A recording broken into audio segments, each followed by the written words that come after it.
Hello friends. मैं CA Prateek ने आपका स्वागत करता हूं एमईपीएल क्लासेस में। Let us now continue exactly from that point where we left yesterday. हमने क्या किया था कल तक? We have seen the body of the GST law. In body of GST law हमने देखा what are the acts that you have to study. तो बहुत सारे एक्ट्स है actually. So it is starting from CGST act, then IGST act, UGST act, बहुत सारे states के अपने अपने SGST act, GST compensation to state act, correct. And then notifications, circulars. Notification सबको समझ में आ गए? Circulars, rules, 5 + 3 8, then FAQs, that is frequently asked questions, and so all these things together make body of GST law, जिसमें main क्या है? CGST act. CGST act which all sections? Section 7 to section 53 and section 68 अपने level पे है। and in that some sections are not there for CA, some sections are not there for CMA। वो हमने देखा। तो quickly आपको ले चलता हूँ उस एक्ट की तरफ, CGST act. Just quickly putting one vision on that. 7 and 8 is scope of supply, मतलब supply topic is 7 and 8, scope of supply is 7, taxability of composite and mixed supply is 8। तो जब 7 सीखेंगे तो समझ में आएगा कि ये पर्टिकुलर एक्टिविटी सप्लाई है कि नहीं है। 8 सीखेंगे तो समझ में आएगा कि what is supply, I mean what is composite supply, what is mix supply, उसकी टैक्सेबिलिटी कैसी होती है। 9 and 10 इज लेवाई, मतलब 9 is levy and collection and 10 is something called as composition levy. Okay. Then 11 is exemptions, मतलब वो कौन से transaction है, वो कौन से एक्टिविटीज है जिसमें जीएसटी नहीं आएगा, that is section 11। 12, 13, 14 is time of supply, जिसमें से 14 is not there for CA intermediate, only for CA में। तो it is time of supply. 12 time of supply of goods, 13 time of supply of services, 14 time of supply when there is change in rate of GST, 15 value of supply। Value of supply के जो rules है ना, that is only for CMA inter. 16 input tax credit eligibility and condition, 17 ITC apportionment and block credits, 18 ITC in special circumstances. 19, 20 जो है वो CMA intermediate को ही है, that is ITC in case of someone called as job worker, and ITC in case of input service distributor। 22 to 30 is registration under GST। 22 will talk about persons liable for registration under GST। तो आखिर किसने registration लेना चाहिए, that is 22। 23 is cases where registration is not required in GST। 24 is compulsory registration in certain cases irrespective of turnover, मतलब 22 और 24 बोलेगा किसने registration लेना चाहिए। और आपको पता है जिन्होंने रजिस्ट्रेशन लेना चाहिए वही हो जाएंगे टैक्सेबल पर्सन। हमने वो एग्जांपल देखा था ना, पीछे जो चाय वाला है versus CCD। Okay. Then 25 is procedure for registration. 26 is deemed registration. Deemed registration मतलब if you are registered in SGST, क्योंकि स्टेट वाइज रजिस्ट्रेशन है। If you are registered in SGST, then automatically you are deemed to be registered in CGST। SGST के registration के साथ CGST का registration free आता है। It's not possible that you are registered only in SGST। S के साथ क्या आएगा? C आएगा ही आएगा, क्योंकि we are following dual model। Then 27 is special provisions for casual taxable persons, non-resident taxable persons। 28 amendment in registration, मतलब आपको registration certificate में कुछ चेंजेस करवाने हैं, तो 28। 29 cancellation of registration. 30 revocation of cancellation. ये रजिस्ट्रेशन के प्रोविजंस। हमने तो सिर्फ लिखा 22 to 30 registration. 31 tax invoice and other documents. 34 debit notes and credit notes. 35 सिर्फ सीए वालों के लिए accounts and records. 36 period of retention of accounts and records। 37 statement of outward supply, मतलब जो सेल्स करोगे ना वो सेल्स की डिटेल आप सेक्शन 37 के अनुसार फर्निश करोगे गवर्नमेंट को कि हाँ मैंने इतने इतने सेल किए, that is 37. 38 is details of inward supply. 39 is written under GST. 40 is first written under GST. 41, 42, 43 is deleted, omitted. 44 is annual return. Annual return मतलब full 12 months का आप डिटेल गवर्नमेंट को देने वाले हो. That is in the section, that is given in section 44. How to give that details. 45 is final return. Final return मतलब आपने registration cancel किया, उसके बाद आपको क्या करना है, तो उसके जो डिटेल्स है वो कहाँ पे देने हैं, फाइनल रिटर्न में. 46 इज नोटिस टू डिफॉल्टर्स. जिन्होंने डिफॉल्ट किया है रिटर्न फाइल करने में, डिफॉल्ट मतलब फाइल नहीं किया है, उनको एक नोटिस भेजी जाएगी कि please file the return. Then what will happen after that, discussed in 46. 47, what is 47? 47 is nothing but late fees for delay in filing return. And 48 is GST practitioners. GST practitioners मतलब वो लोग वो जो आपको help करेंगे, registered person को help करेंगे returns file करने में.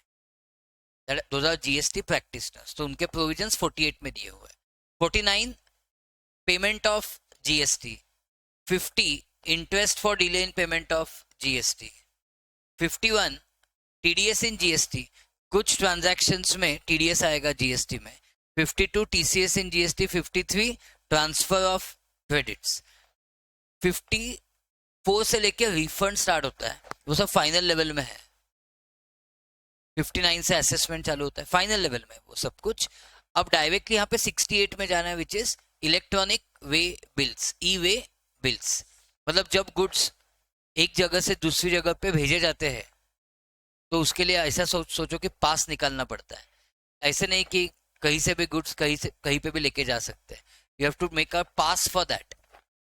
टेल द ऑफिसर्स कि ये गुड्स है जिस इस पे GST पे किया है, वो गुड्स अभी इस जगह से उस जगह ट्रांसपोर्ट होने वाले, उसको क्या बोलते हैं, e way bills. And then IGST act के 4 सेक्शंस मैटर करते हैं. 4 sections of IGST act matter. आपने फुल CGST देखा, उसमें कुछ प्रोविजंस कवर्ड नहीं है. देखो हमने क्या डिस्कस किया था कि जब इंट्रा स्टेट सप्लाई होता है तो C+S, जब इंटर स्टेट सप्लाई होता है तो IGST. But my question is, what is the definition of intra state supply? What is the definition of interstate supply? तो इंट्रास्टेट सप्लाई मतलब location of supplier and place of supply same state में है, उसको बोलते हैं intrastate. अलग अलग state में है interstate. Question is intrastate, interstate की डेफिनेशन कहां पे दी है? सो it is given in IGST act.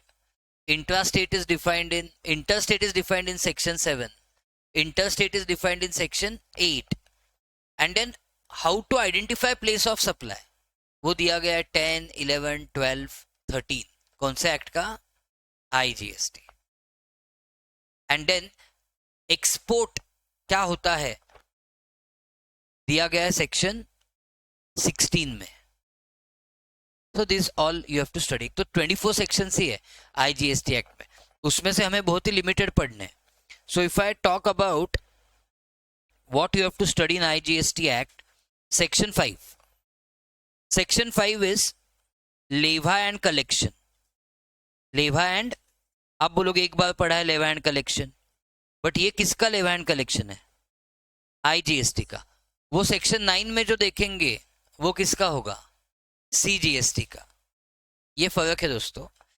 Section 5 of IGST Act is leva and collection of IGST.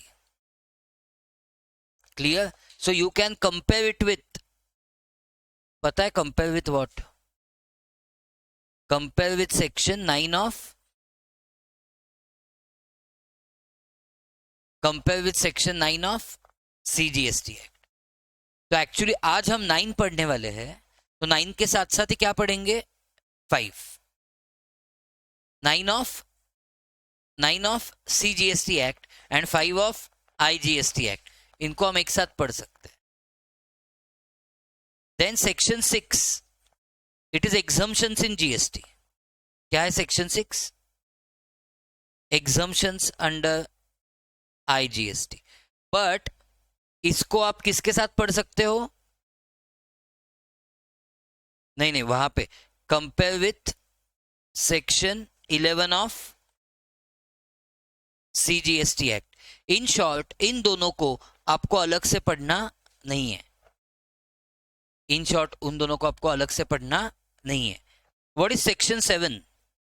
Section 7 is meaning of interstate supply, जो कि आपको ऑलरेडी पता है. क्या है मीनिंग इंटरस्टेट सप्लाई का? Location of supplier and place of supply is in same state, उसको बोलते हैं interstate supply. And section 8 is meaning of, section 8 is meaning of, क्या मीनिंग? इसका meaning intra state supply. Section 10, 11, 12, 13, ये चारों किसके लिए पता है? They are for place of supply. Okay, आप मुझे याद दिलाना, आपको वेटेज भी बताना है. तो 10 is what? Place of supply of POS, समझ में आएगा ना? Place of supply. तो 10 किसके लिए है? Place of supply of goods. कौन से सर्कमस्टांसेस में? Where supplier, sorry, place of supply of goods other than import and exports. And 11 क्या है? Again place of supply of goods. कौन से केस में? In case of imports and exports. 12 is place of supply of what? Services. Where both, who both? Supplier and ours मतलब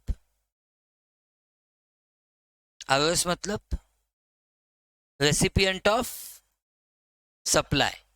Where supplier and recipient of supply is in India. And 13 क्या है? Place of supply of services where either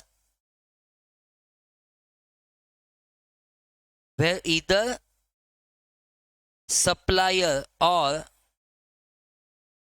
recipient of supply is outside India.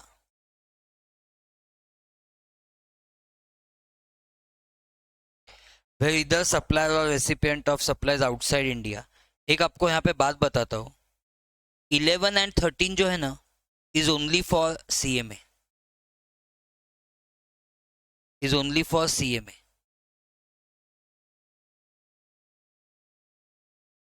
In short CA को नहीं है अभी inter level में.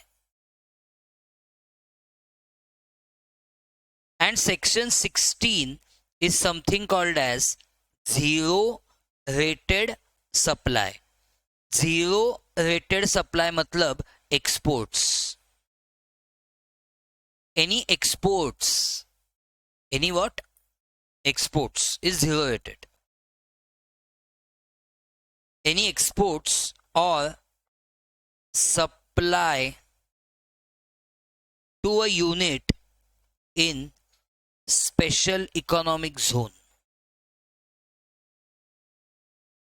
That's it. Recipient of supply, जिसको supply किया है हमने. एक ना अच्छी नोटबुक लेके आना कल से. देखो आपकी नोटबुक ऐसी होनी चाहिए जैसे आपका आंसर शीट है एग्जाम का. Simple logic. आप एनीवेज यहाँ पे लिखने वाले हो तो ऐसी आदत लगाओ कि जैसे एग्जाम में लिखने वाले हो वैसे यहाँ पे भी लिखो. जैसा पेन एग्जाम में यूज करने वाले हो वैसा ही पेन लेके आओ, जैसी नोटबुक एग्जाम में यूज करने वाले हो वैसी नोटबुक लेके आओ, जैसी पेंसिल, स्केल, कैलकुलेटर एग्जाम में यूज करने वाले हो वैसे ही लेके आओ। सिंपल चीज़ है, क्योंकि क्या है पता है क्या, आपका प्रैक्टिस सेशन और आपका एग्जाम ये अलग नहीं होना चाहिए। वो जितना अलाइंड है उतना आपको आसानी हो जाएगी।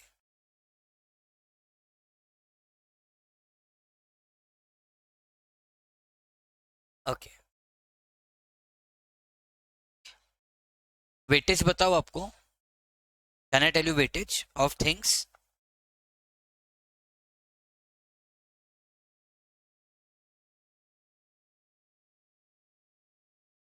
हाँ, वेरी वेरी नाइस क्वेश्चन।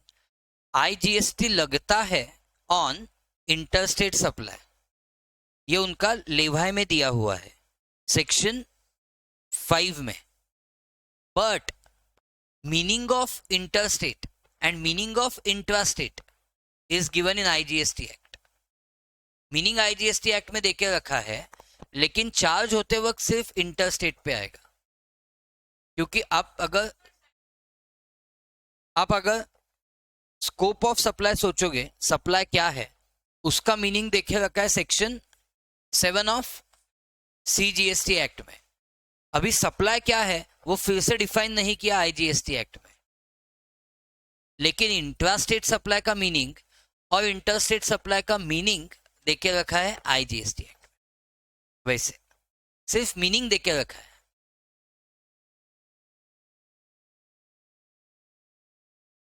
समझ में? सिर्फ मीनिंग देके रखा है। चार्ज होते वक्त तो चार्ज होगा सिर्फ इंटरस्टेट पे। ओके, वेटेज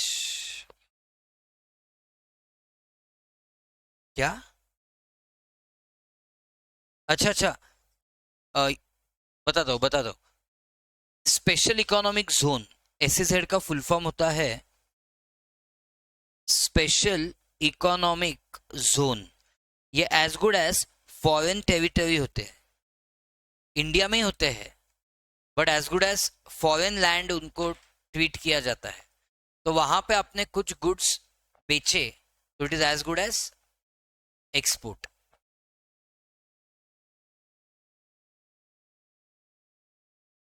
ओके, अब एक काम करना है, हमें वेटेज देखना है।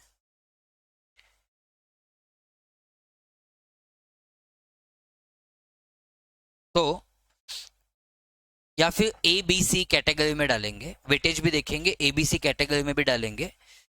सी, अगर मैं बात करूं कॉम्पोजिशन लेवी की, तो वो है ए कैटेगरी में सबके लिए, मतलब सी ए में जो भी है, जहां पे कुछ डिफरेंस होगा मैं बताऊंगा आपको, वो ए कैटेगरी में। इतना इंपॉर्टेंट है, मतलब एवरी 3 एग्जाम्स में से 2 एग्जाम में सवाल पूछेंगे उसका। It is so important. जब पूछेंगे 5 मार्क्स के लिए पूछेंगे ए कैटेगरी में। एग्जाम्शंस ए कैटेगरी में जब भी पूछेंगे 5 मार्क्स के लिए पूछेंगे, और पूछते ही है। टाइम ऑफ सप्लाई 5 मार्क्स के लिए ए कैटेगरी में। वैल्यू ऑफ सप्लाई सीए के लिए 5 मार्क्स, सीएमए के लिए कभी कभी 10 मार्क्स, क्योंकि रूल्स भी है ना वैल्यू ऑफ सप्लाई के, इसलिए। तो मतलब ए कैटेगरी में। क्लियर? अब ये जो है ना सेक्शन 9, ये इंपॉर्टेंट तो है, बट समझने के लिए, मतलब ओवरऑल जीएसटी का फाउंडेशन है वो। बट क्या वो एग्जाम पर्सपेक्टिव से इतना इंपॉर्टेंट है? तो answer is no. Composite supply, mix supply, ठीक है, पूछ भी सकते, नहीं भी पूछ सकते। Same with scope of supply, समझना तो है, क्योंकि उसके ऊपर सब फाउंडेशन है। बट क्या उसके ऊपर क्वेश्चंस आएंगे डायरेक्टली? तो मे बी नो। देन हाँ, आईटीसी जो है, आईटीसी उसका स्पेशली सेक्शन 16, 17 एंड 49(5). अब 49(5) भी उसमें आप डालना। एक्चुअली 49 क्या है मुझे बताना थोड़ा देख के। Payment of GST. एक्चुअली 49 क्या है? Payment of GST. तो अभी 49 का सबसेक्शन 5 मैंने यहां पे क्यों डाला है? Because it is something to do with ITC. So it is 49.5 is utilisation. किसका utilisation? ITC to pay what?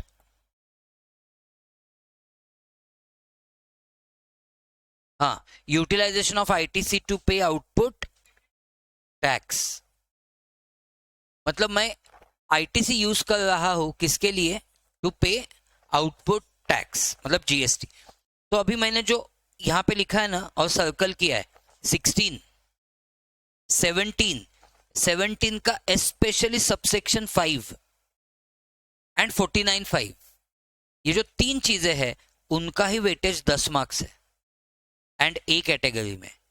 तो थोड़ा आप देखोगे, एक्चुअली थोड़ा मन लगा के समझोगे तो value of supply minimum 5 marks, time of supply 5 marks, value 5, time 5, ITC 10, यहां पे कितने मार्क्स हो गए? 20 मार्क्स आपके यहीं पे कवर हो जाते हैं। हार्ट एंड सोल है ये जीएसटी का, जो अभी मैंने आपको बोला, value of supply, time of supply and ITC. ये तीन जो है ना, उसमें कितने मार्क्स कवर हो जाएंगे? 20 मार्क्स यहीं पे कवर हो गए। ओके, मतलब ये 20 का आना ही आना है। क्या क्या?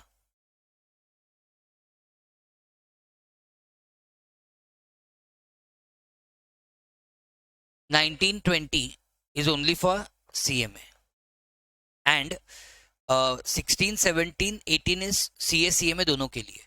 एंड एनीवेज इंपॉर्टेंस के एंगल से 16, 17.5 एंड 49.5 तीन ही सेक्शंस इंपॉर्टेंट है सीए सीएमए दोनों के लिए, जिसका वेटेज श्योरली 10 मार्क्स है। मतलब अभी तक कितना वेटेज कवर किया? 20। Time of supply 5, value of supply 5, ITC 10, कितना हो गया? 20 मार्क्स का यहां से आने ही वाला है। और जो प्लेस ऑफ सप्लाई है ना, प्लेस ऑफ सप्लाई, तो स्पेशली 10 एंड 12 उसका वेटेज कंपल्सरी 5 मार्क्स है। तो कितना हो गया वेटेज अभी? 25। तो अगर मैं बात करूं इन शॉर्ट आपके वेटेजेस की, चाहे सीए हो या सीएमए हो, तो वेटेजेस कहां से आते हैं? 1, value of supply, second, time of supply, third, place of supply and fourth, ITC. ये वर्किंग नॉलेज है जीएसटी का। Value of supply 5, time of supply 5, place of supply 5, ITC 5। ऐसे वेटेज आने, सॉरी आईटीसी 10, ऐसे वेटेज आने वाले हैं। तो यहां तक ही आपका 25 मार्क्स का कवर होने वाला है। यहां पे आपका 25 मार्क्स का कवर होने वाला है। कुछ भी होने दो सीएस, आप बताना। ओके, अभी तक पहुंचा ही नहीं वहां पे। वैल्यू क्या है सप्लाई की, टाइम का क्या है सप्लाई का, प्लेस क्या है, एंड आईटीसी, सब मिला के 25 मार्क्स। आईटीसी में भी कौन से सेक्शंस? 16, 17, 5, 49, 5, बस इतने ही। पीओएस में भी कौन से? 10 एंड 12 ऑफ आईजीएसटी। टीओएस में भी स्पेशली कौन सा? 12 एंड 13, वैल्यू में 15, सेक्शन 15।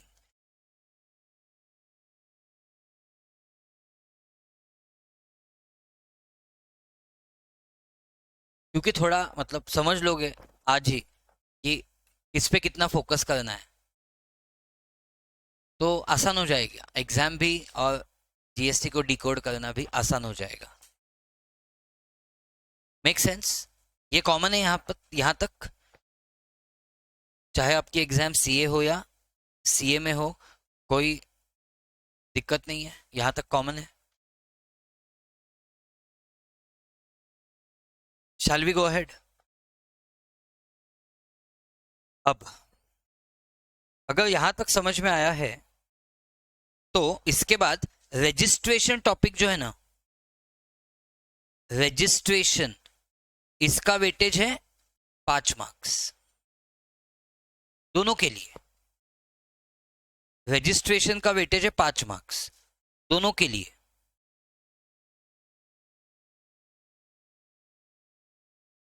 ओके, बट कौन से सेक्शंस उसमें से सब इंपॉर्टेंट है? 22, किनको रजिस्ट्रेशन लेना चाहिए इस 22 वेरी इंपॉर्टेंट।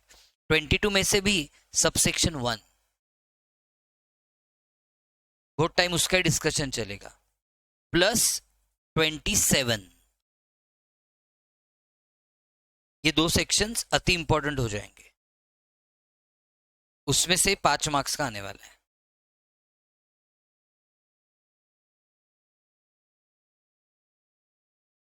कितने तक पहुंचे? 30 तक पहुंच गए। तो यस, आगे देखो, अभी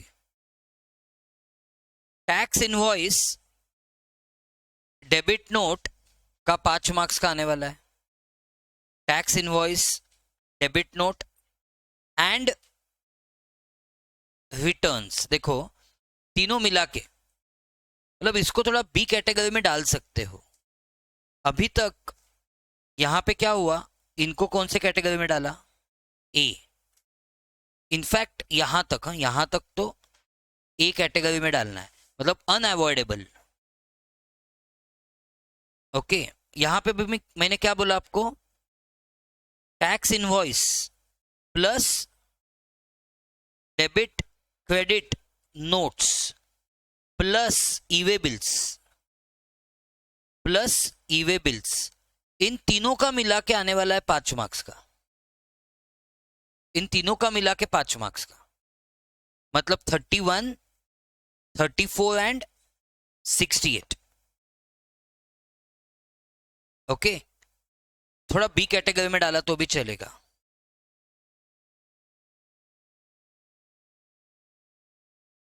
अकाउंट्स रिकॉर्ड्स का पता नहीं, फाइलिंग ऑफ रिटर्न्स का एक सवाल आने वाला है दोस्तों, रिटर्न्स का एक सवाल आने वाला है।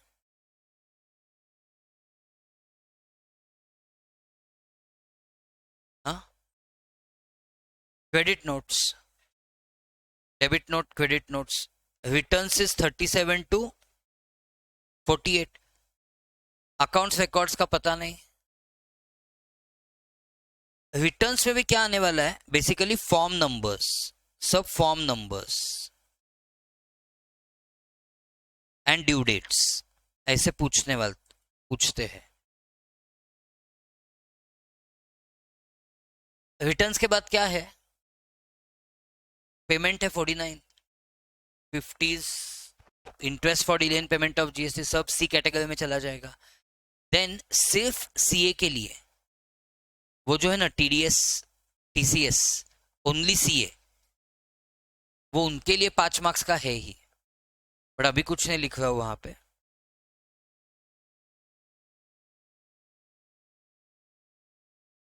कितने का डील किया अभी तक यहाँ पे?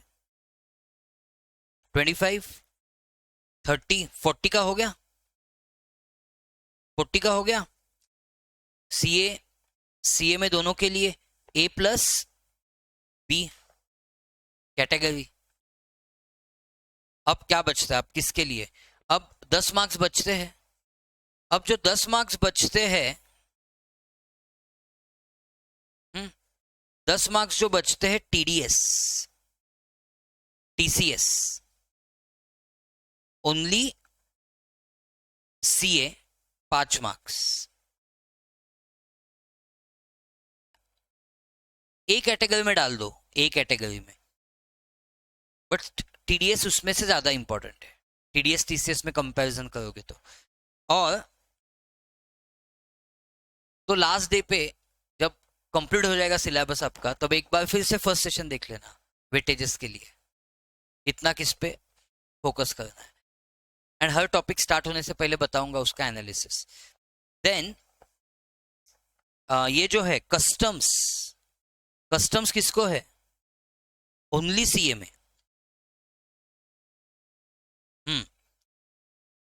ओनली सीए में उनके लिए कस्टम्स कंपल्सरी 5 मार्क्स का आने वाला है। उनके लिए कस्टम्स 5 मार्क्स का आने वाला है, वो है वैल्यू ऑफ इंपोर्ट्स निकालना या वैल्यू ऑफ एक्सपोर्ट्स निकालना। वो उनके लिए 5 मार्क्स का आने वाला है। ओके, एंड तो ये उनके लिए ए कैटेगरी बन जाएगा। तो ये डिफरेंट डिफरेंट ए कैटेगरीज क्या है बना ली है, 45 मार्क्स का हो गया। एंड बाकी जो सी कैटेगरी का बचा हुआ है बैलेंस टॉपिक्स, बैलेंस टॉपिक्स जो बचे हुए हैं वो सब सी कैटेगरी के 5 मार्क्स के लिए कॉमनली, मतलब हो गया वेटेज दोनों के लिए 50 मार्क्स। हाँ, बैलेंस टॉपिक्स मतलब क्या? Accounts and records, mix supply, etcetera, composite supply, scope of supply, etcetera, ये सब मिसलेनियस कितने मार्क्स के लिए है? 5। Now you know what weightage to give to understanding what are you saying Sumit? Good afternoon sir, थोड़ा late हो गया, कुछ मिस हुआ है क्या? वो तो वक्त ही बताएगा। मजाक कर रहा हूँ। अब देखो, कुछ स्टार्ट तो नहीं किया, बस इनको वेटेजेस थोड़ा बता रहा था मैं। टेक्निकल तो कुछ मिस नहीं हुआ। Shall we start? अब सेक्शन, कौन से सेक्शन से स्टार्ट करना है? Yes, we discussed we have to start with section 9 of which act? CGST act. And by the way section 5 of, हाँ तो बाद में मत बोलना, दोनों को क्या करने वाला हूं? Mix. It is levy and collection.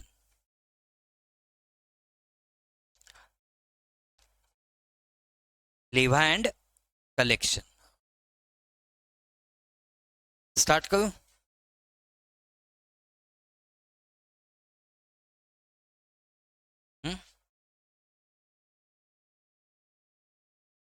Shell we start?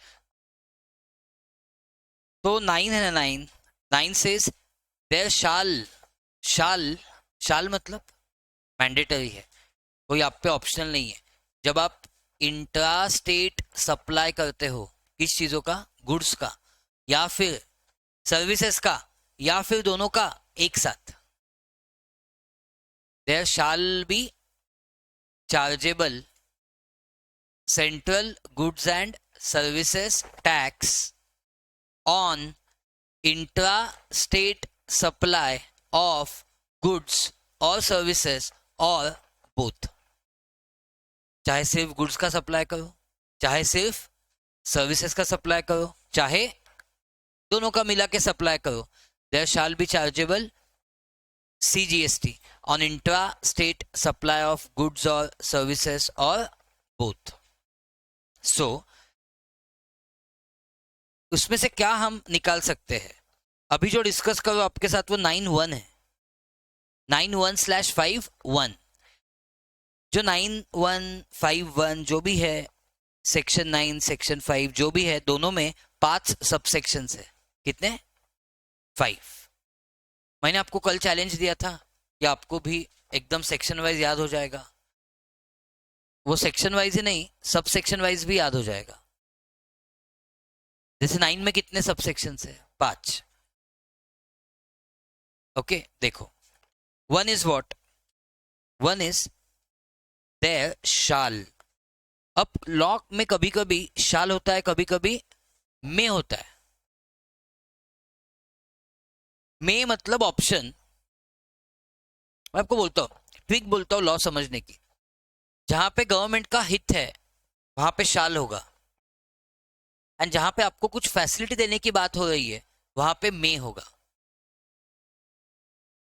registered person may opt for composition लेवाई, क्योंकि वहां पे चॉइस है, क्योंकि गवर्नमेंट का एक्चुअली फायदा इसमें ही है कि आप 9 में रह जाओ, बट आपके लिए एक फैसिलिटी बनाई है 10 वाली, तो वर्ड यूज किया है मे,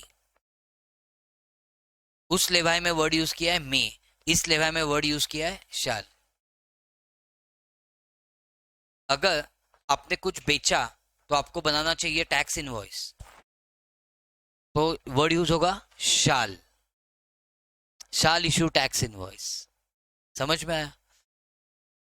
नहीं? क्या नहीं समझा? शाल मतलब कंपल्शन, इतनी सीधी बात बता रहा हूं। You shall attend class, you may go to restaurant. समझ में आ गया? तो जहां जहां पे शाल है वहां पे आपको कंपल्शन है, मे मतलब आपको फैसिलिटी दिया है। ओके, नहीं ऐसा नहीं है, ये एक्ट की लैंग्वेज बोल रहा हूं मैं आपको। ओके, नोटिफिकेशन तो नोटिफिकेशन फॉलो करना है या ऑप्शनल है, ये तो एक्ट ही बताएगा आपको। Okay, so there shall be charged, there shall be charge what? CGST। But आपको पता है dual model plus what? CGST plus SGST और UGST as case may be, as case may be, as per respective state GST Act। ये bracket में लिखा है दोस्तों। So there shall be charged CGST on intra state, what intrastate? Intrastate what? On intrastate supply of goods or services or both। क्या समझा? ये bracket में क्या लिख के दिया है? क्या हम SGST एक्ट पढ़ रहे हैं कहीं पे? नहीं, बट ऑफ कोर्स आपको पता है ड्यूअल मॉडल है, तो अगर वेस्ट बंगाल की SGST एक्ट खोलोगे, उसका चार्जिंग सेक्शन खोलोगे, तो आपको मिलेगा कि इंट्रा स्टेट सप्लाई पे क्या चार्ज करना है, SGST। And section 9 of CGST act खोलोगे तो क्या लिखेगा कि there shall be charged CGST। तो जो ब्रैकेट में लिखा है वो आपके मैच्योरिटी से आपको समझना है कि हम स्टेट की SGST एक्ट नहीं पढ़ने वाले, बट स्टेट के SGST एक्ट खोलोगे तो वही मिलेगा कि इंट्रा स्टेट सप्लाई पे क्या होना चाहिए, SGST। क्योंकि इंट्रा स्टेट सप्लाई पे दोनों आता है, C plus S, but S हमें पढ़ना अलाउड नहीं है, क्योंकि हम थोड़ी वेस्ट बंगाल की एग्जाम दे रहे हैं, हम तो सेंट्रल एग्जाम दे रहे हैं। So there shall be charged CGST on intrastate supply of goods or services or both। Goods का मतलब क्या है? सेक्शन 2 सबसेक्शन 52 में बताया जाएगा। सर्विसेज का मतलब क्या है? सेक्शन 2 सबसेक्शन 102 में बताया जाएगा। So there shall be charged CGST on intrastate supply of goods or services or both। In bracket ये भी लिखो IGST, किस पे होगा IGST? On what? On interstate supply. कुछ समझ में आ रहा है क्या? नहीं, नहीं समझने ऐसा क्या है? ये कहां पे दिया होगा IGST on interstate supply? Section 5 of exactly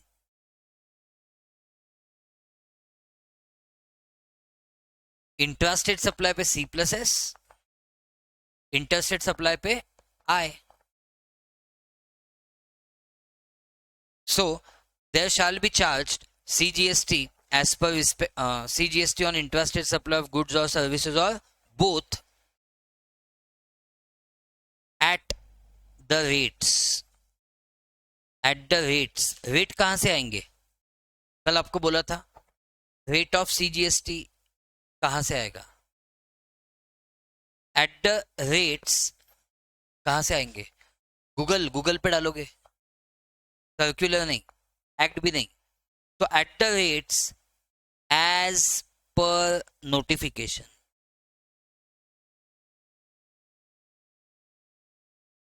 At the rate as may be notified. At the rates as per notification. At the rates as may be notified by government on recommendation of council, but not exceeding. So at the rates as per notification, but central government cannot notify rate in excess of 20% in case of CGST, 20% in case of SGST/UGST, and 40% in case of IGST. तो ये maximum rates है. Yes, very good R K जी. तो ये maximum rates है. इसलिए तो petrol को यहाँ पे नहीं ला रहा है. पेट्रोल के यहाँ पे लाया तो maximum rate can be 40, and वो भी जनता को समझ में आने लगेगा कि 40 है. अभी कुछ नहीं, अंधेपना से we are paying tax like 66% on petrol, and अभी और बढ़ेंगे prices thanks to the war. Okay, देखो अभी ऑलरेडी एविएशन टर्बाइन, थैंक्स मतलब रीजन उसका बोलने की बात है.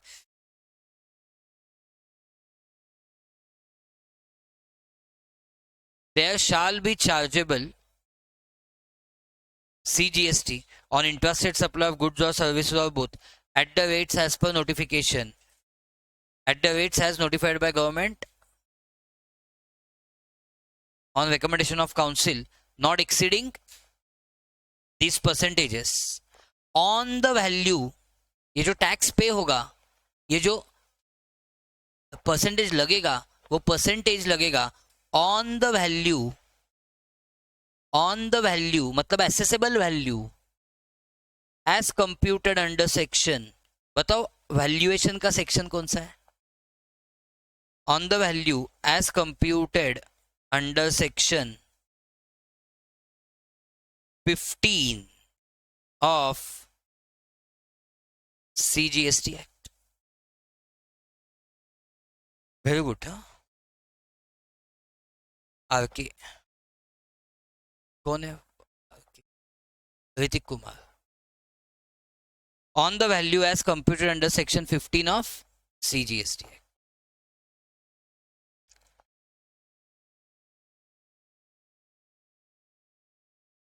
Except on supply of alcoholic liquor for human consumption. So what is permanently kept out of GST? Alcoholic liquor for human consumption. So alcoholic liquor for human consumption is permanently kept out of. Exactly. Point क्या है पता है? Point ये है कि जो section GST charge करता है उसी ने उसको बाहर रखा है. मतलब you can say that this is non taxable. Alcoholic liquor for human consumption is non taxable.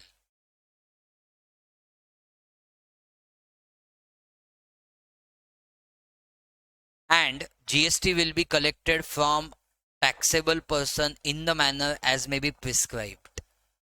जब GST कलेक्ट किससे होगा?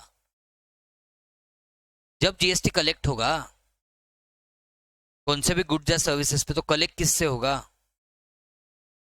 बताओ? GST shall be collected from, very good, but उसको अभी क्या बोला है? Not any supplier but from taxable person. GST shall be collected from taxable person. Taxable person को डिफाइन किया गया है सेक्शन 2 सबसेक्शन 107 में. देखो फुल CGST एक्ट में यहाँ पे है, क्योंकि मेरा ये 100+ बैच चल रहा है, मैंने अभी गिनना भी बंद कर दिया है. हाँ, क्योंकि GST आके 8 साल हो गए. अब 8 साल हो गए, हर साल में 10-12 बैचेस लेता हूँ, क्योंकि देखो एक बैच खत्म होने में एक ही तो महीना लगता है, और वैसे मैं इंडिया भर घूम घूम के बैचेस लेता हूँ, तो मिनिमम 100 बैचेस हुए होंगे. अभी गिनना छोड़ दिया मैंने, बोर हो गया है. वो गिनना भी बोर हो गया है, वो फ्लाइट के बोर्डिंग पासेस भी इतने हो गए. मंथली मंथली नहीं, कभी कभी तो ऐसे टाइम आते थे कि 15 दिन में भी कहीं कहीं पे बैचेस खत्म होते. लाइक हाँ बताता हूँ कैसे. क्योंकि वो 6-6 घंटे दिन में बैठते हैं GST के लिए ही, तो एक्चुअली 15 दिन में कंप्लीट हो जाती है वो बैच. 90 आवर्स एकदम लग्जरी, मतलब बहुत स्लोली सिखाया तो भी. अब हाँ, क्योंकि वो साउथ इंडिया में वैसे पैटर्न चल, 1 डे 1 सब्जेक्ट, सो 1 डे 1 टाइम 1 सब्जेक्ट, ऐसे तो बुलाते हैं 10 दिन के लिए, कभी कभी 10 दिन के लिए, डेली 7-8 घंटे, बैच खत्म. इसलिए 100 से ज्यादा बैचेस हुए उस पैटर्न से. हाँ, देखो उतना तो आदमी पढ़ा ही लेता है, मतलब मैं तो पढ़ाते उतना पिछले 15 साल से. अभी यहाँ पे आ रहा हूँ जो आपको पढ़ा रहा हूँ, उसके अलावा CS की बैच चालू है, उसके अलावा घर पे CMA फाइनल का रिकॉर्डिंग चालू है, 2 बैचेस, तो यू कैन नॉट इमेजिन. तो हाँ, एंड 100 बैचेस इस वे से, प्लस फाइनल वगैरह भी जोड़ लो उसमें. हाँ, सो इसलिए भी बोर होता है नोट्स वगैरह खोलना. सो GST shall be collected from taxable person. Taxable person मतलब सेक्शन 2, हाँ सबसेक्शन 107 में. Taxable person means one who is, yes, one who is registered in GST, one who is registered under GST or liable to be registered under GST or liable to be registered under GST. That is taxable person. मतलब अपना CCD, Starbucks, MEPL classes, mall में किसी shop में गए आप, तो वो shop, movie theatre, सब कौन है? Taxable person. एंड देखो कितनी चालाकी से डेफिनेशन बनाई है. One who is registered in GST और लायबल टू बी रजिस्टर्ड. मतलब क्या है इसका मतलब पता है? आपका नाम क्या है? कृति ने शॉप चालू किया कपड़े बेचने का, एंड उसका टर्नओवर 40 लाख के आगे चला गया. Now she becomes liable for registration, but उसने लिया ही नहीं रजिस्ट्रेशन, पर्सनली मत लेना. हाँ, 1 करोड़ का टर्नओवर हो गया, उसने रजिस्ट्रेशन लिया ही नहीं. मैं GST ऑफिसर हूँ, ओके, मेरे वाइफ ने बोला कृति का शॉप अच्छा है, चलो शॉपिंग करने के लिए जाते हैं. नहीं नहीं, देखो आगे क्या हुआ, खुश मत होना. आगे हुआ ऐसे कि वो तो अपने कपड़ों में उलझी गई, मैं मेरा GST का दिमाग लगा रहा था, एंड मैंने देखा इतना भीड़ है शॉप में, तो मैंने सोचा ये शॉप तो अच्छा चलता होगा. अब मैं जब बाहर निकला तब उसने कच्चा बिल दिया, पक्का बिल दिया ही नहीं. अब नहीं, अब मैंने क्या किया, नेक्स्ट 6 मंथ्स उसके शॉप के यहाँ से गुजरता रहा, स्लैश मेरे एजेंट्स को भेजा देखने के लिए कि क्या टर्नओवर होता है, और 6 मंथ का हमने एवरेज निकाला. वो आया 4.5 लाख, नहीं मतलब मंथली, मंथली भी नहीं, 15 डेज का, मतलब 6 मंथ्स का आया 50-60 लाख रुपए। हमने जो अनुमान लगाया, इतने कस्टमर शॉप में जाते हैं, इतनी थैलियाँ लेके बाहर निकलते हैं, तो हमने लगाया अनुमान 1 करोड़ होगा टर्नओवर। मतलब she is liable for registration, तो वो भी बन गई है टैक्सेबल पर्सन। तो अभी छापा डाला शॉप पे, इंस्पेक्शन किया, स्क्रूटिनी की, अब पता चला कि ऐसा ऐसा है, तो अभी उसको हम शो कॉज नोटिस भेजेंगे। Show cause notice that show why you are not liable to pay GST of so much. And वो बोलेगी मैं तो रजिस्टर्ड ही नहीं हूं। मैं बोलूंगा वेट, सेक्शन 9 दिखाता हूं तुझे। सेक्शन 9 में लिखा है that who is liable to pay GST, I mean section 9 में क्या लिखा है, there shall be charged CGST on intrastate supply of goods or services or both on the value as per section 15 at the rate as notified by taxable person, means who is registered or unregistered नहीं, who is registered or liable for registration under GST as per section 22 or section 24 of CGST Act। तो मैं आपको 22 में लेके जाता हूँ। 22 में लिखा है 22(1) में that if you are dealing in goods you are liable for registration when turnover exceeds 40 lakhs, and आपका तो 1 करोड़ है, तो यू आर टैक्सेबल पर्सन। हाँ, तो अभी मैं ऐसा करूंगा, 1 करोड़ का है टर्नओवर, पहले 40 लाख माइनस करूंगा कि चलो छूट दे दी आपको, कि उसके बाद आपको रजिस्टर होना था, तो 60 लाख पे मैं जो भी 12% है लगा लूंगा, प्लस इंटरेस्ट प्लस पेनल्टी। इतना डेंजर होता है अगर आप नहीं पे करते हो। एक दिन में आपका कमाया हुआ गुडविल, गुडविल तो जाने ही दो, गुडविल तो जाने ही दो, फाइनेंशियली भी रास्ते पे आ जाओगे अगर जीएसटी ठीक से नहीं किया तो। देखो ना, 60 लाख पे 12% प्लस उस पे इंटरेस्ट प्लस उस पे पेनल्टी, मतलब 10, 12, 15 लाख का अचानक उस पे नोटिस आ जाएगा। उससे अच्छा तो पहले से ही कंप्लाइंट बन जाओ, उससे अच्छा पहले से ही कंप्लाइंट बन जाओ। हाँ, गॉट इट ना। तो ये हो गया आपका subsection 1। And you know bye the way, GST shall be collected from taxable person, and last point है in the manner as may be prescribed, in the manner as may be, कहाँ पे prescribed? yes, CGST rules, that's it। ये हो गया 9(1). 9(2)/52, ये तो बहुत आसान है। Temporarily following 5 goods are kept out of GST। बताओ कौन से है? Temporarily following 5 goods are kept out of GST। हाँ, कौन से 5 goods out of GST? Yes, alcohol नहीं, अल्कोहल तो परमानेंटली। तो यहाँ पे है पेट्रोलियम क्रूड, कल ही हमने लिस्ट ले ली थी, कल या परसों। Petroleum crude, natural gas, aviation turbine fuel, जिसको हम ATF बोलेंगे प्यार से, ATF।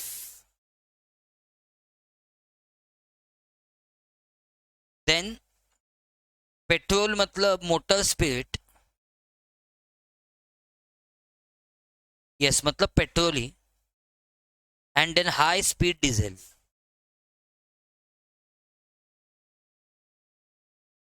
बताया मैंने आपको कल ही लॉजिक, ये 5 गुड्स बाहर क्यों हैं? गवर्नमेंट अफोर्ड नहीं कर पाती है उन पे GST लगाना, नहीं तो रेवेन्यू का लॉस हो जाएगा।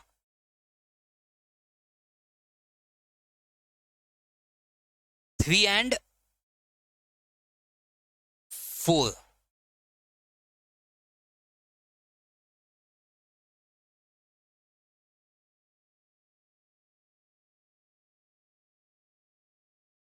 देखो इतनी इंटेलिजेंट है गवर्नमेंट, क्योंकि इंटेलिजेंस डायरेक्टली नहीं आया है इतने सालों से, मतलब पोस्ट इंडिपेंडेंस बहुत सारे टैक्सेस लगा लगा के इंटेलिजेंस आया है, एक्सपीरियंस से आया है. So 3 and 4 is something called as, क्या है पढ़ो,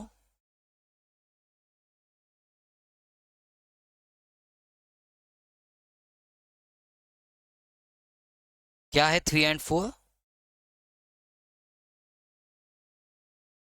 कुछ तो रिवर्स करना है.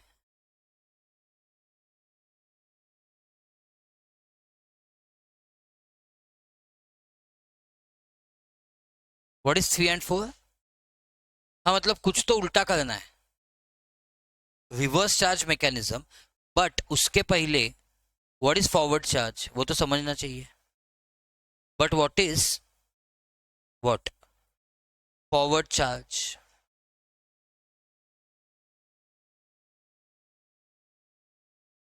What is forward charge?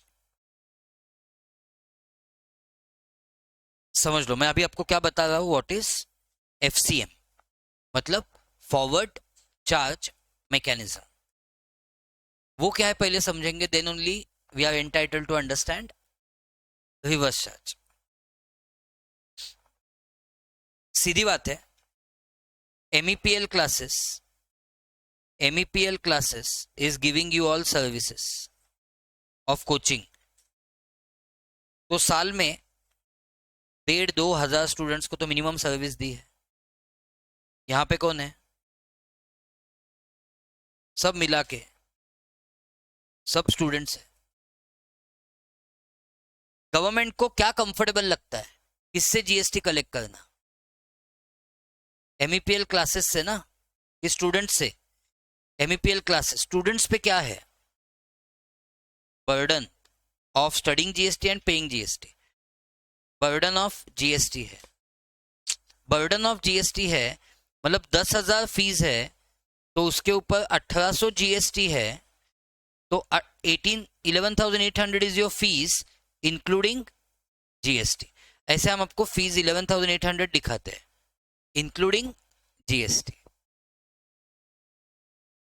Getting my point? सवाल ये है, who goes to government and pays this GST? MEPL classes. तो MEPL क्लासेस क्या करता है, गवर्नमेंट के पास जाके ये 1,800 डिपॉजिट करता है. तो MEPL क्लासेस कौन है? सप्लायर, जो टैक्सेबल पर्सन है क्योंकि वो रजिस्टर्ड है. सो इन शॉर्ट, अभी तक आपने लाइफ में जो भी ट्रांजैक्शंस किए हैं, क्या आपने कभी गवर्नमेंट के पास जाके जीएसटी पे किया है? नहीं, क्योंकि आप सब रेसिपिएंट ऑफ सप्लाई के हैसियत से आपने सर्विसेज लिए हैं. तो usually who is liable to pay GST? Usually who is liable to pay GST? Supplier. इसको ही बोलते हैं FCM. So what is FCM? Usually it is liability of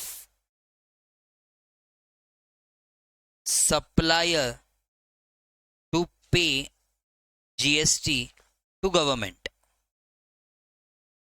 Usually it is liability of supplier to pay GST to government. It is called as dash. It is called as forward charge mechanism.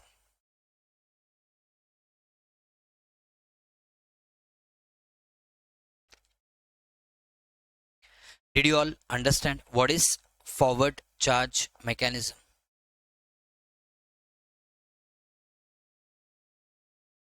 Theatre owner is liable to pay GST, not the audience. Shopkeeper is liable to pay the GST, not the customers. कोई भी example ले लो, आपको क्या मिलेगा? Forward charge mechanism. Hotel is liable to pay the GST, not the customers. Airline company is liable to pay the GST, not the passengers. हाँ, but burden passengers, burden always on the recipient of supply, मतलब end consumer. अब ऐसा क्यों होगा provision?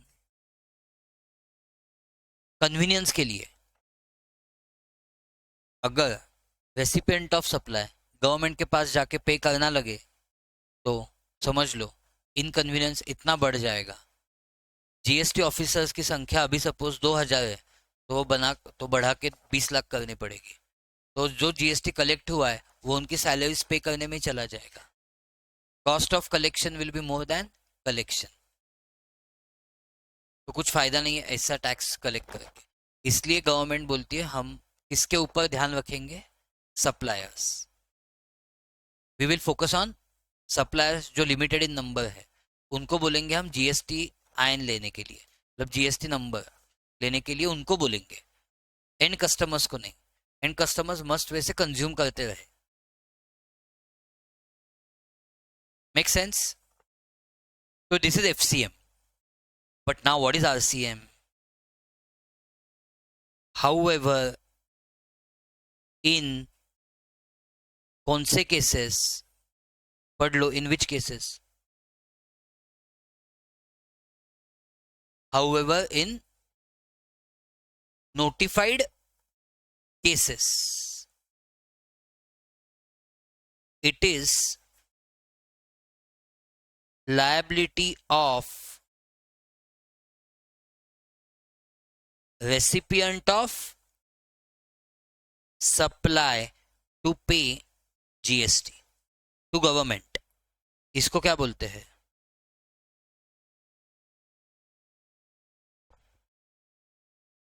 This is called as, बोलो, reverse charge mechanism. Please underline notified cases. ऐसा नहीं कि हर केस में, ऐसा नहीं कि आपको जब ठीक लगे, नहीं. Only in which cases? Notified cases. About 16 cases notified है, वो हम बाद में पढ़ेंगे. About 16 cases are notified. एक दो एग्जाम्पल्स देता हूं आपको नोटिफाइड केसेस कि आपको कन्विंस करने के लिए. गवर्नमेंट को क्या चाहिए? आराम से जीएसटी कलेक्ट करना है. Cost of collection should be less, collection should be high GST का. तो अभी कौन से केसेस नोटिफाइड है? एग्जाम्पल, एक डायरेक्टर है, there is a director in a company. There is a director in a company, मतलब ये डायरेक्टर इन अ कंपनी कौन है? एक इंडिविजुअल है. ही और she is providing supply to a company. कौन सा सप्लाई? हाँ, some professional services. Now tell me, यहां पे प्रोफेशनल सर्विसेज के लिए उसने चार्ज किया 2 लाख रुपए. गवर्नमेंट बोलती है we don't want to collect GST from supplier, क्योंकि ज्यादा ऑर्गेनाइज्ड कौन है? कंपनी है which is recipient of supply, तो वो पे करेंगे. तो अब ट्रांजैक्शन ऐसे होगा कि 2 लाख रुपए का बिल दिया है डायरेक्टर ने, किसको? कंपनी को. अब कंपनी पे करेगी 2 लाख रुपए किसको? तो ये बिल दिया है किसने, किसको? डायरेक्टर ने कुछ सर्विस दी कंपनी को, करेक्ट. और सर्विस देने के लिए टाइम लगा, अक्कल लगी, उसका बिल दिया 2 लाख रुपए. तो कंपनी फुल ऐसे 2 लाख रुपए दे देगी किसको? डायरेक्टर को उसके ऊपर जीएसटी कैलकुलेट करेगी, से एट 18%, 36,000, एंड वो किसको देगी? गवर्नमेंट को। तो ये कंपनी गवर्नमेंट को जीएसटी पे करेगी अपने एग्जाम्पल में 36,000 का। इसको कौन सा मैकेनिज्म बोलते हैं? Reverse charge. कौन सा? Reverse charge.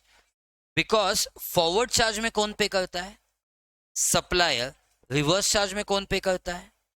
Recipient of supply. देखो एक चीज कॉमन है, बर्डन, बर्डन हमेशा किस पे रहता है? Recipient of supply. मतलब एक्चुअली यहाँ पे फॉरवर्ड चार्ज भी होता ना, तो बर्डन किस पे रहता? रेसिपिएंट ऑफ सप्लाई पे। क्योंकि तब रेसिपिएंट ऑफ सप्लाई 2,36,000 दे देता सप्लायर को, एंड सप्लायर 36,000 देता गवर्नमेंट को। तो गवर्नमेंट को मिलना 36,000 ही है, 36,000 ही है गवर्नमेंट को मिलना, और रेसिपिएंट ऑफ सप्लाई के पॉकेट से 36,000 ही जाना है। पॉइंट इज गवर्नमेंट को कौन पे करेगा? तो एफसीएम में पे करता है सप्लायर, आरसीएम में पे करता है रेसिपिएंट ऑफ सप्लाई। यही फर्क है।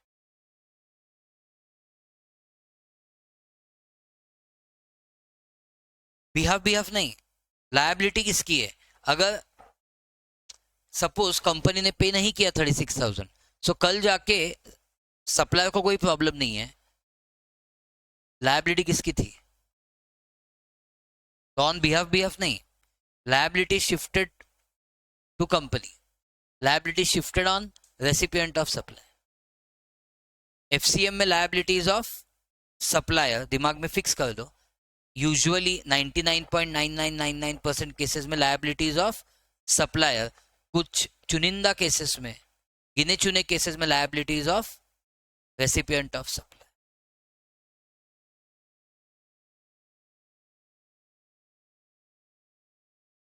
रितम क्लियर? यूजुअली कौन पे करता है? सप्लायर। नोटिफाइड केसेस में रेसिपिएंट ऑफ सप्लाई।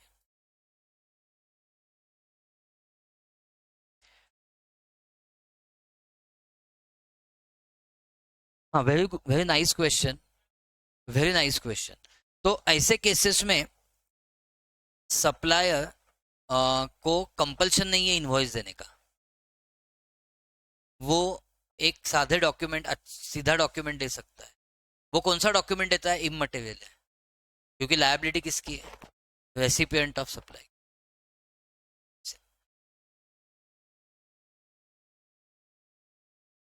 तो वो कौन सा डॉक्यूमेंट देता है उसको इंपॉर्टेंस नहीं है।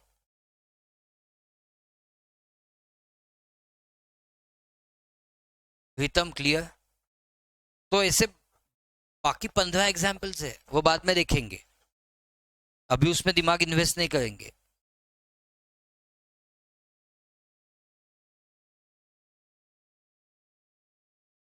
अब लास्ट थिंग फॉर टुडे, वो करके ही सेशन एंड होगा। क्यों?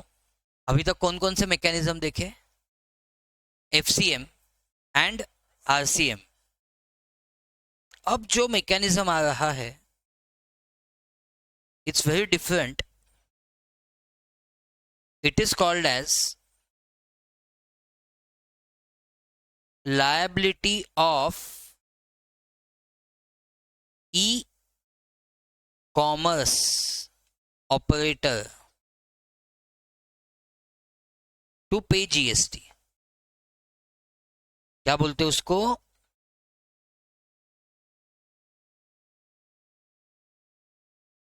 liability of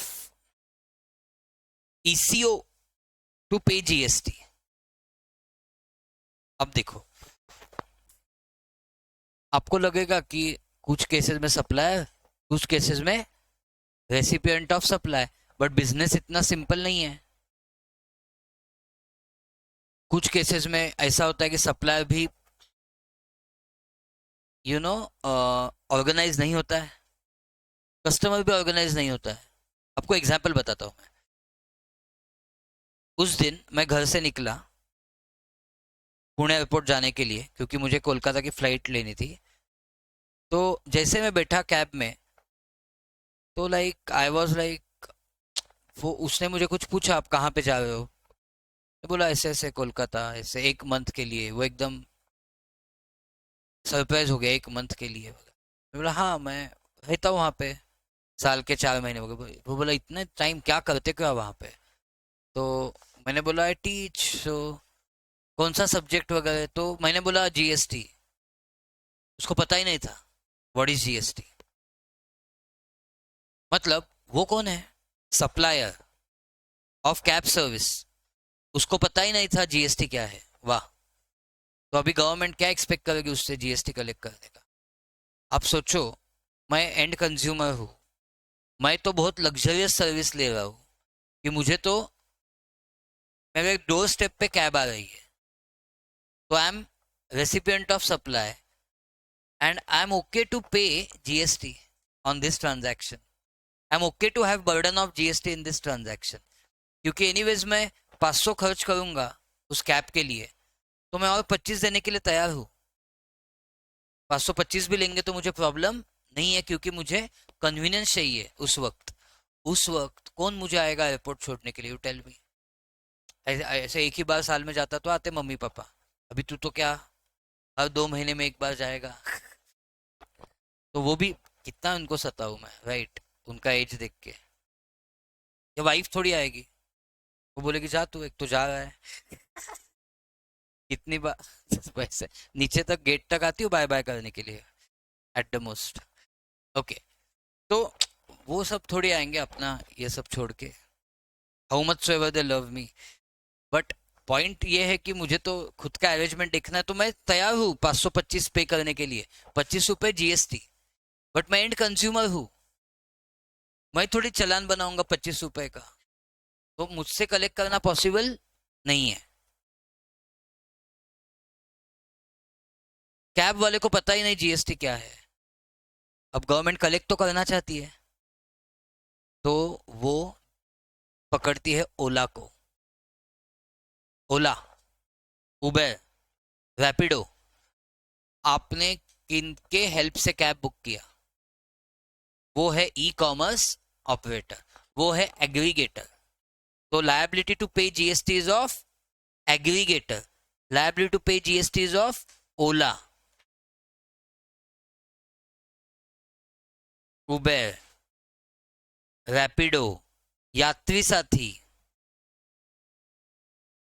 ऐसे अभी हर एक स्टेट ने अपना अपना निकाला है कुछ ना कुछ। ओके, सो यहाँ पे कौन है? Cab driver. तो मैंने कैब ड्राइवर को पूछा, are you employ of Ola? Obviously he said no. Actually वो बोला मेरे पास 3 फोन्स है, एक में ओला है, एक में उबर है, एक में रैपिडो है, एंड मुझे जब चाहिए मैं उनका ऐप पे राइड एक्सेप्ट करता हूँ। फर्स्ट। सेकंड, जिस दिन मुझे छुट्टी लेने में तीनों मोबाइल ऑफ करके सो जाता हूँ। तो कब काम करना है कब नहीं करना है। तो मैंने बोला गाड़ी किसकी है? गाड़ी तो उन्होंने दी है क्या? नहीं, गाड़ी भी खुद की है। मतलब वो खुद का मालिक है दोस्तों, कैब ड्राइवर। तो वो अपना अपना सप्लायर है ऑफ द कैब सर्विस। मैं यहाँ पे हूँ recipient of supply, passenger. Government की मजबूरी है, गवर्नमेंट इनसे नहीं कलेक्ट कर सकती, ना ही पैसेंजर से, ना ही सप्लायर से। बट ओला ने क्या किया है, मस्त अपना बैंगलोर में ऑफिस बैठा है। पहले उन्होंने गूगल मैप्स का हेल्प लिया था, वो ऐप में डालने, इंटीग्रेट किया था ऐप से। टेक्नोलॉजी क्या है, पहले कैब ड्राइवर्स ने ऐप डाउनलोड किए बहुत, फिर हमारे जैसे बहुत सारे पैसेंजर्स ने, और फिर एक इकोसिस्टम बैठ गया, आदत लगा दी हमें। पहले तो आदत नहीं थी, कंफर्ट जोन यही था कि नीचे जाके ऑटो पकड़ लो, टैक्सी पकड़ लो। पहले कंफर्ट जोन वही था, कैब आएगी नहीं आएगी। बट हमें क्या किया, 100 रुपये ऑफ देंगे, देन आप रिफर करोगे तो और 200 रुपये ऑफ देंगे। ऐसे कर करके क्या बढ़ाया, ऑडियंस बढ़ाया। ऑडियंस मतलब कंज्यूमर्स बढ़ा है, और यहाँ पे कैब ड्राइवर्स बढ़ा है। कैसे बढ़ा है कैब ड्राइवर्स? एक जमाना ऐसे था कि इंजीनियर्स से ज्यादा कैब ड्राइवर्स कमाते थे। यस, 2-3 लाख रुपए पर महीना। मैंने बहुत कैब ड्राइवर्स के ऐसे इंटरव्यूज लिए हैं।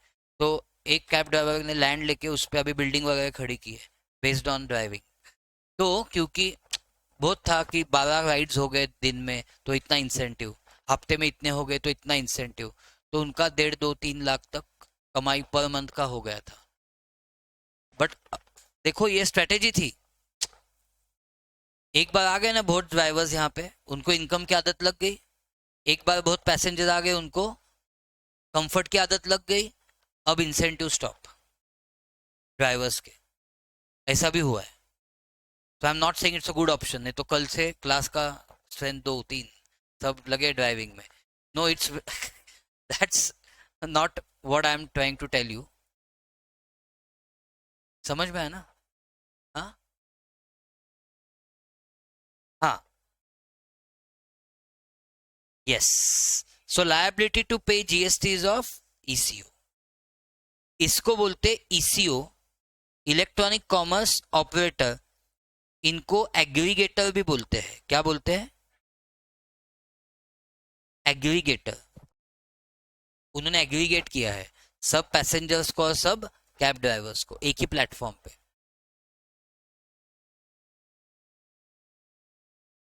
क्लियर? आगे बढ़ू? Hrithik ji, can you mail the doubt? ये आपने क्या पूछा है मुझे नहीं पता एग्जैक्टली exactly. ऑटो आरओएफ क्या होता है मुझे नहीं पता, सॉरी। रिटेल इनवॉइस में नहीं पता आप क्या पूछ रहे हो। मैं आपको चेक करके बताता हूँ। हाँ, डन। सो यहाँ पे किसकी लायबिलिटी है? ईसीओ। तो 9(5) is talking about shifting the liability on whom? ECO. तो FCM, RCM, ECO तीनों होता है। ओके, सो कब होगा liability of ECO to pay GST? ये तो एक एग्जाम्पल हो गया, ऐसे और 4 केसेस है। हाउ मेनी टाइम है ना अपने पास? Second case. तो पहली केस क्या हो गई? Cab services. ओला ओला मत करो, ओला तो कंपनी का एग्जाम्पल है। Cab services is first example. Second example क्या होगा पता है? या सेकंड नोटिफाइड सर्विस क्या होगी? Restaurant service. कल देखो जोमेटो से खाना आया मेरा, दैट्स अ रेस्टोरेंट सर्विस। हाँ, क्या नहीं हो रहा है? क्यों? हाँ अच्छा, वो प्रॉब्लम हुआ है, राइट राइट, वॉर की वजह से प्रॉब्लम। Right right right. हाँ, तो restaurant service is taken via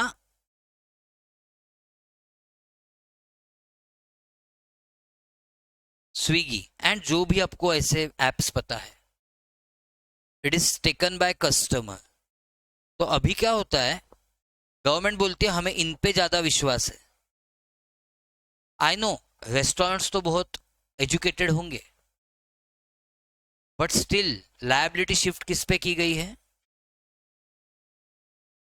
not restaurant, not customer. They will be liable to pay GST. It's a notified. Yes, restaurants तो यू नो, फॉर एग्जाम्पल बहुत अच्छे अच्छे restaurants तो है ही, एस्टेब्लिश्ड बड़े बड़े, बट स्टिल लायबिलिटी किसकी है? ईसीओ। ओके, बट एक एक्सेप्शन है।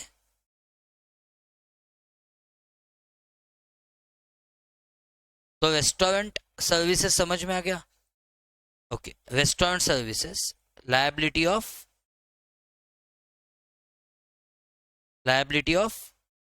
ECO to pay GST if service supplied through them.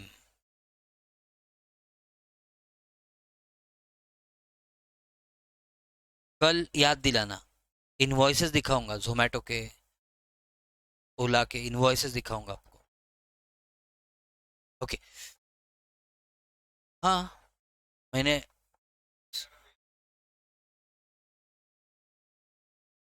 हाँ 5-10 रुपए का ट्रांजैक्शन दिखाने में क्या है।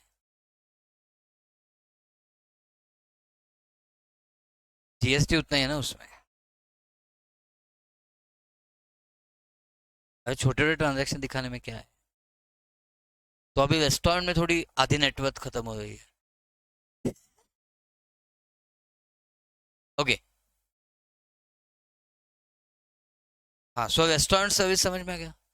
It is liability of ECO to pay GST service supplied through them, but but but दोस्तों, अगर हमने आज यहाँ बैठ के आईटीसी के एक रेस्टोरेंट से खाना मंगाया, मूर्खता ही होगी, बट स्टिल मंगाया, तो लायबिलिटी आईटीसी की होगी। यहाँ पे बैठ के हमने वेस्टिन से खाना मंगाया, लायबिलिटी वेस्टिन की होगी। होटल होटल, यहाँ पे बैठ के हमने मैरियट से खाना मंगाया, लायबिलिटी जेडब्ल्यू मैरियट की होगी। ऐसा क्या इस खास है इस होटल्स में, उनका कैपेबिलिटी है, तो कैपेबिलिटी कैसे डिफाइन होगा। गुडविल मतलब यहाँ पे अभी जीएसटी में क्या डिफाइन करोगे। हाँ, टर्नओवर, वेरी गुड। ओके, यहाँ पे उन्होंने क्या बोला है, रूम का रेंट, अगर एक भी उनके रूम का रेंट 7,500 से ज्यादा है, तो liability will be of hotel, not the ECO. तो वो उस होटल को ज्यादा इज्जतदार मानते हैं as compare to ECO. Getting it. So but if restaurant, तो इसको डिफाइन कैसे करेंगे। If restaurant is in premises of such hotel,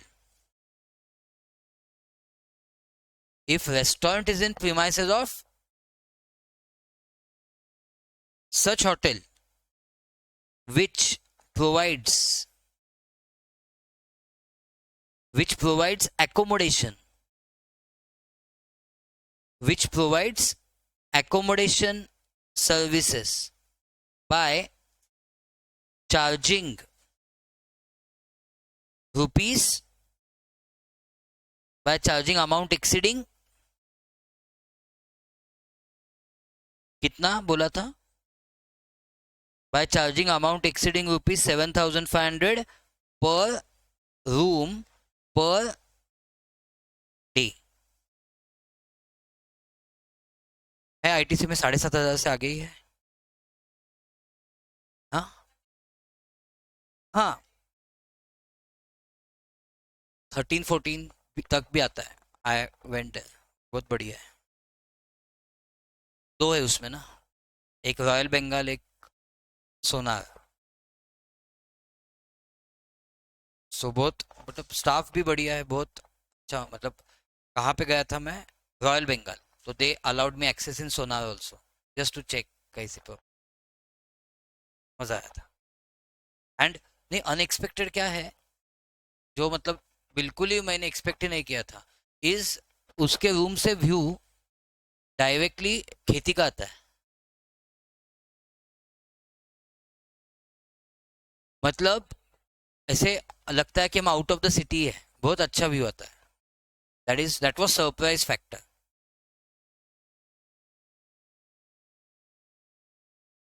okay, तो समझ में आया ना आपको।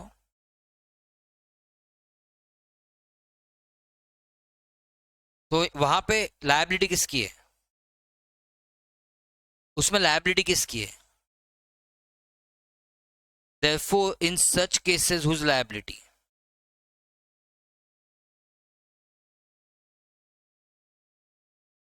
Therefore, in such cases, liability of restaurant itself.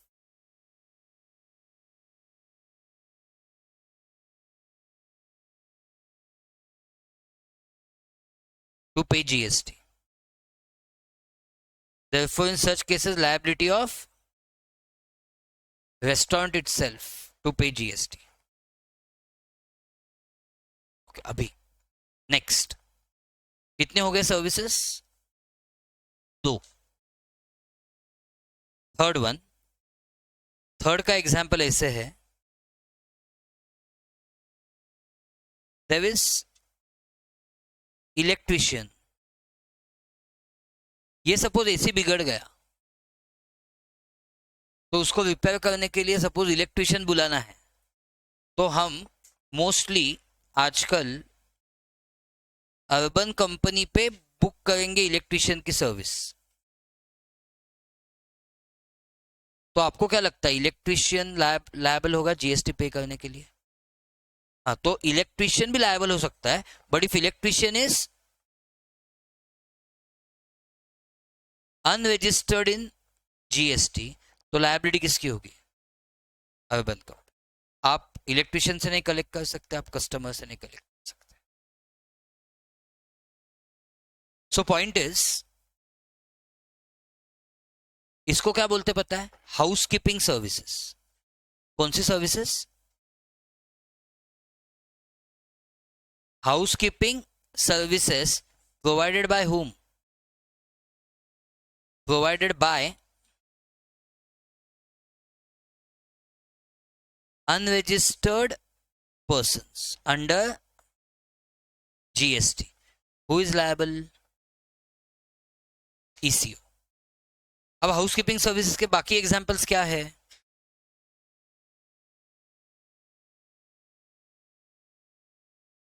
Carpenter, plumber.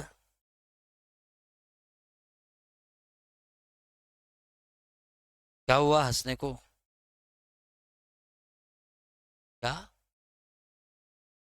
ऐसे करते हो आप?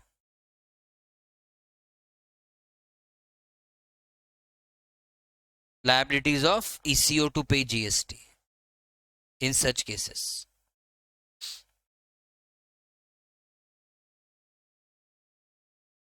देखो, लेट चालू करके भी 1.5 घंटे का क्लास हो गया. Very good. Fourth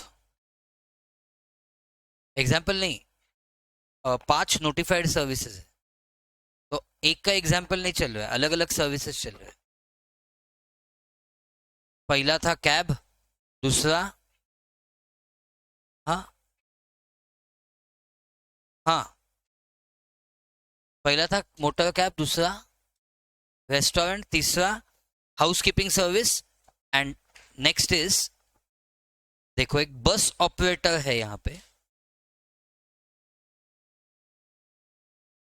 other than company. Company organisation नहीं है उसकी, सोल प्रोप्राइटर है, वो बस एजेंसी चलाता है. ओके, एंड यहां पे पैसेंजर है, पैसेंजर ने टिकट बुक किया है रेड बस से, तो लायबिलिटी किसकी है? हाँ, government doesn't like to collect from bus operator, not from passenger, but from ECO. So इसको क्या बोलेंगे? Bus operator services provided by other than, पता है provided by other than company. Bus operator services provided by other than company. Did you understand guys? Last क्या है?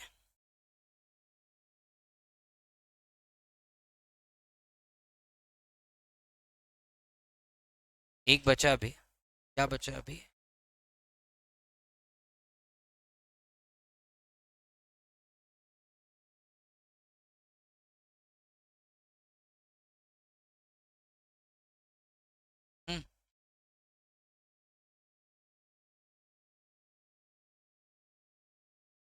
Accommodation services बचा है। नहीं नहीं, देखो जिप्टो पे गुड्स आते हैं, ब्लिंकिट गुड्स आते हैं, अमेजोन गुड्स।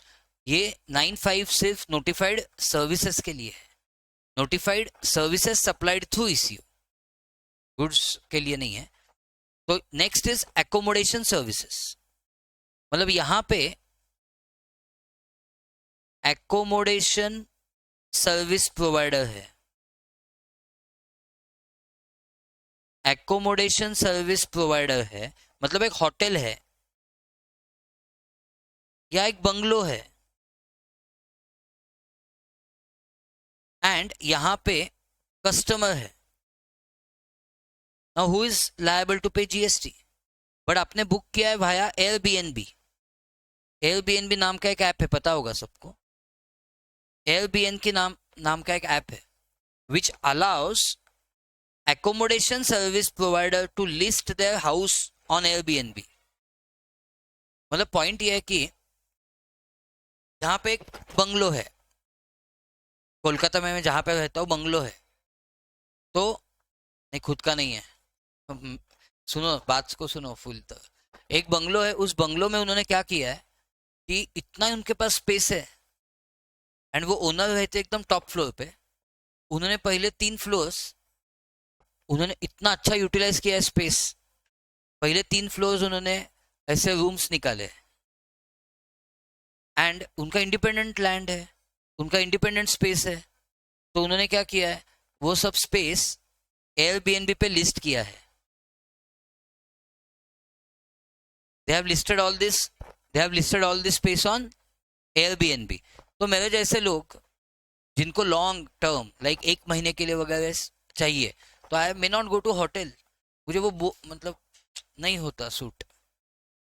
हाँ, तो थोड़ा मतलब अलग एनवायरनमेंट चाहिए, वो होटल वाला एनवायरनमेंट नहीं चाहिए। तो मैंने एयरबीएनबी पे बहुत सर्च किया, वो सर्च करने के बाद मुझे ये नियरेस्ट टू एमईपीएल मिल गया। सो what is the thing, this person is yes unregistered in GST, so they cannot pay GST. Even I will not go to government and pay GST. Who will pay GST? हाँ, जब मैंने वहां पे booking किया तो that plus Airbnb said you will have to pay GST. Collect किसने किया? Airbnb ने, एंड पे किया गवर्नमेंट। वैसे तो in short what should I right here? Accommodation services supplied by whom? By unregistered persons. By unregistered persons under GST. Who is liable to pay GST? ECU. समझ में आया?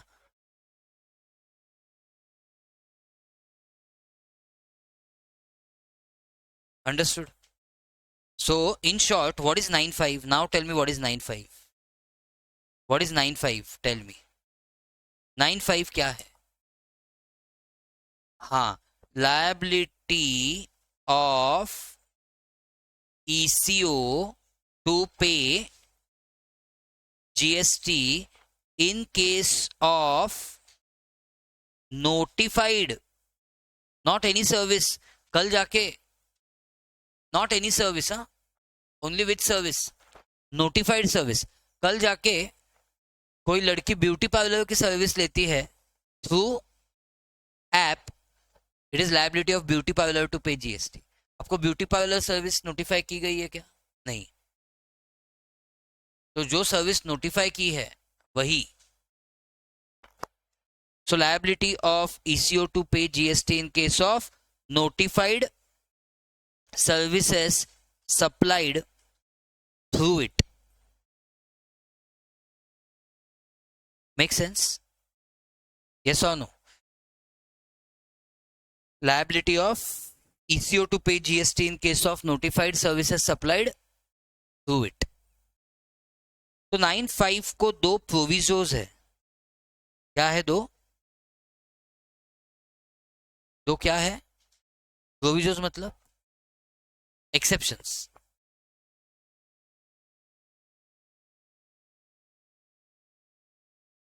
क्या हो सकता है पता है?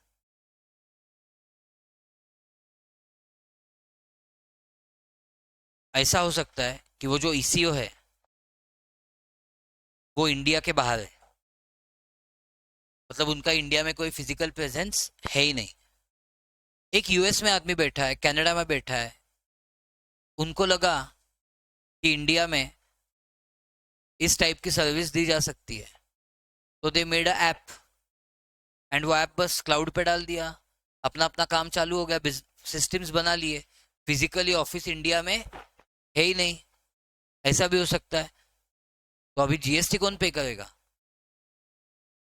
ऐप मतलब ऐप मैनेज करने वाला तो इंडिया के बाहर है, यही प्रॉब्लम है। सो प्रोविजोज में first proviso is if eco does not have, eco का क्या नहीं है? If eco does not have any physical presence in India, if ECO does not have any physical presence in India, then it shall be liability of its representative. किसकी liability है?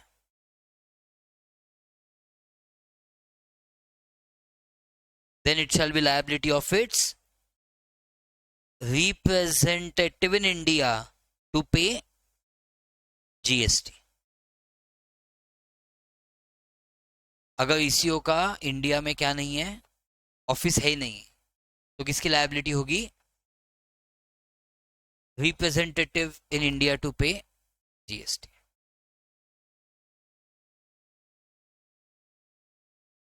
And lastly, अगर India में representative है ही नहीं, तो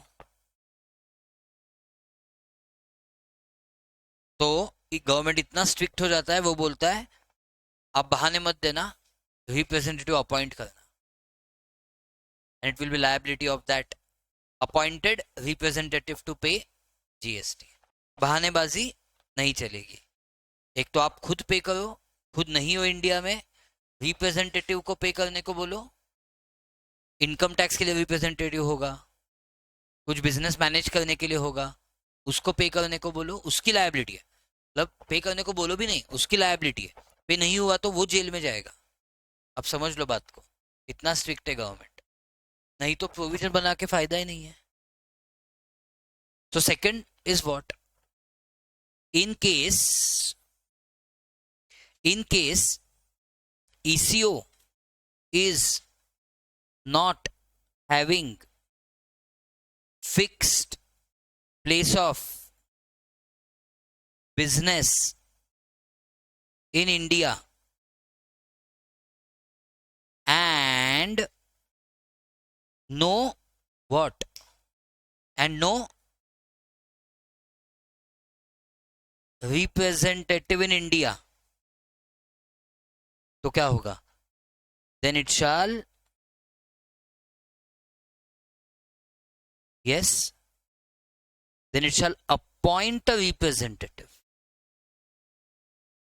किसके लिए? For paying GST. Thank you. This completes section 9. कल पक्का कैलकुलेटर लेके आना।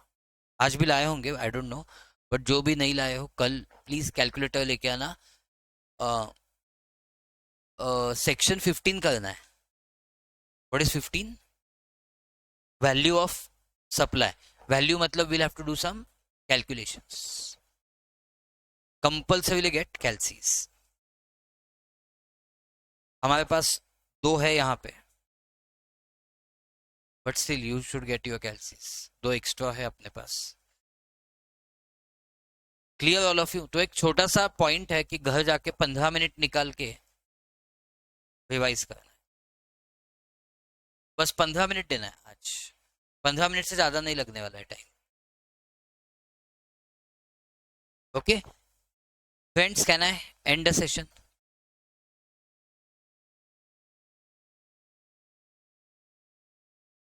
Yes. Okay then. Thank you so much. मिलते हैं next session में. Till then, keep smiling, keep studying, and stay consistent and stay blessed. Bye bye.